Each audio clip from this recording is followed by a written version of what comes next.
It's basically down to the film board the fact that the film got made. If you try and pitch this project to an investor, it's a hard sell. It's a tricky one to do, and we really set out to do it, taking a high risk and hoping for a high reward. And so far, we've been absolutely. It's achieved everything we want to do, and we're now going on to make another film. So yeah, it's perfect.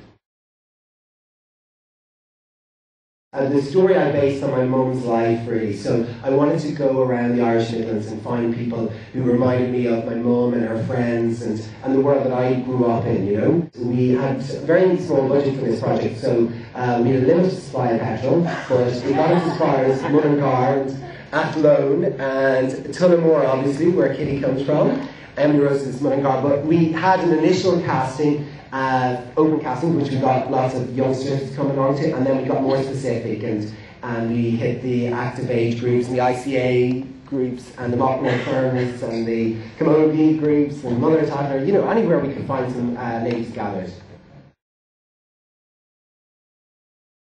Yeah, very much so, because as I said, the narrative was constructed around my mum's story. So my mum became a widow in her 60s. So part of that was I looked at just kind of her steps. So she got married very young, so the character actually gets married very young in this story, and had a male son, and then my dad passes away, and we become, obviously our sons become more crucial in her life, and I just kind of plotted around that, and then kind of veered in and out, but that was the construct of the story. So it's very much constructed, and I'm not trying to represent everybody's story, or it's just that story, which happens to be kind of a romantic one, because my mum was lucky to find and fall in love with her childhood sweetheart. But the women are from all walks of life in many respects. They have nurses to teachers to business people, and so it's very much my story that I've labelled on it.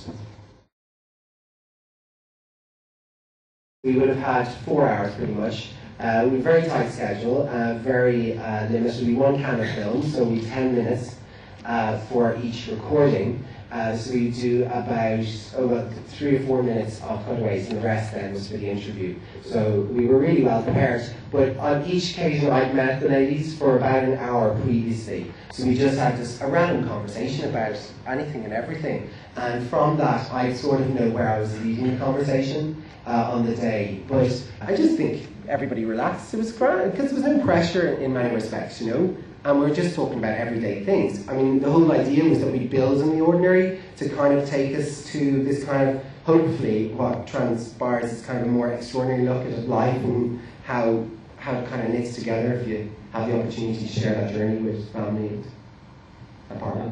How did you feel, Kitty, about relaxing with me? Oh, no problem at all. I'd relax anytime with you.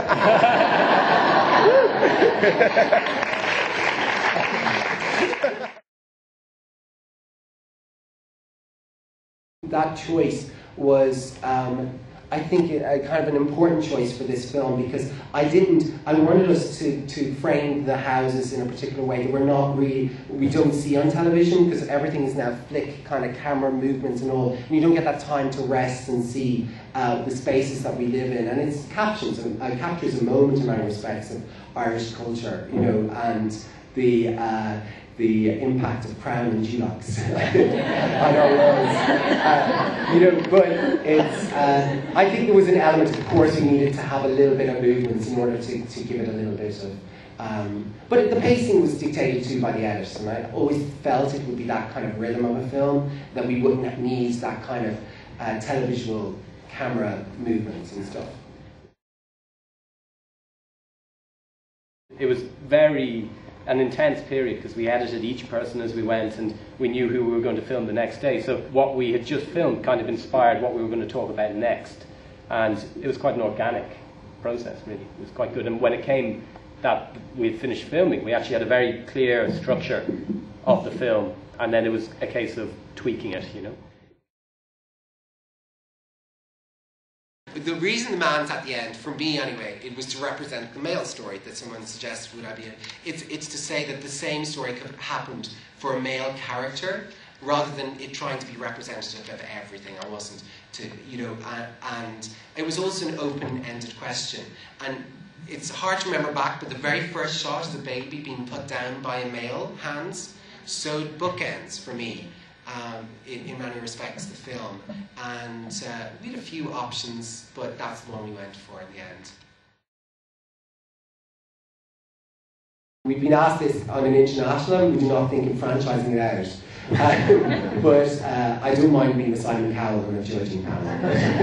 I'm certainly not going to be making them. No, it was a labour of love. I think I could never do something like this again, simply because it's a once-off, and it was a tough ask, but we enjoyed it, but I'll leave someone else to do that.